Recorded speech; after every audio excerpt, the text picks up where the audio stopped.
Clashes with police mark biggest day of demonstrations yet against government corruption and poor public services. Hundreds of thousands of people have rallied across Brazil as part of a protest movement over the quality of public services and high costs of staging the World Cup.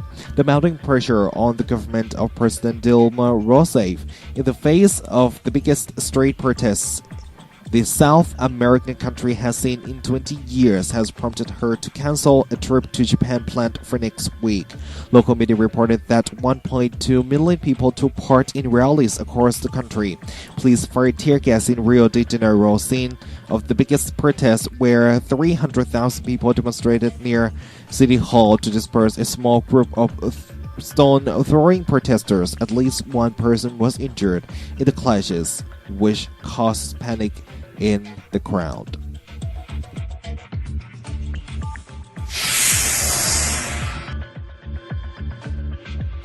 Peace talks between the United States and the Taliban in Qatar are still on hold, with a planned meeting getting cancelled because of Afghanistan's objections over the flag and nameplate on the Taliban's new office in Doha. The meeting between the United States officials and representatives of the Taliban had been scheduled for Thursday in Qatar, but Afghan anger at a fanfare surrounding the opening of the Taliban office threw preparations into confusion. Officials from Afghan President Hamid Karzai's government, upset over the official sounding name the Taliban chose for the office, say the United States had violated assurances it would not give official status to the group. A statement on Qatar's foreign ministry website late on Wednesday said that the office was now called the Political Bureau for Afghan Taliban in Doha. The Taliban flag that had been hoisted at the villa in Doha on Tuesday had been taken down and lay on the ground on Thursday, although it appeared still attached to a flagpole. The nameplate inscribed Political Office of the Islamic Emirate of Afghanistan had been removed from the outside of the building.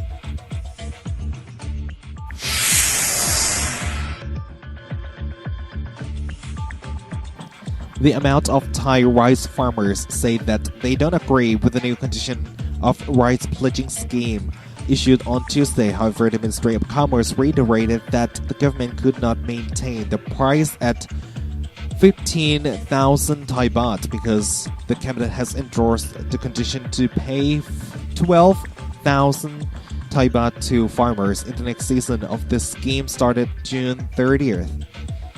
Thai Rice Growers Association within next week will send a document to Prime Minister Yingluck Shinawatra and call for revising the condition in order to maintain the previous condition of the scheme.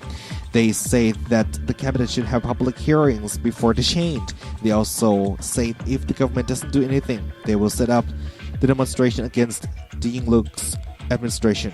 Busonteria Pirom, Commerce Minister, said that it is difficult to be possible to maintain pledging price at 15,000 Thai baht, but in the pledging season of 2014, the government will maintain at 15,000 Thai baht because it is jasmine rice harvesting season. However, he said that he will conclude the controversy within July.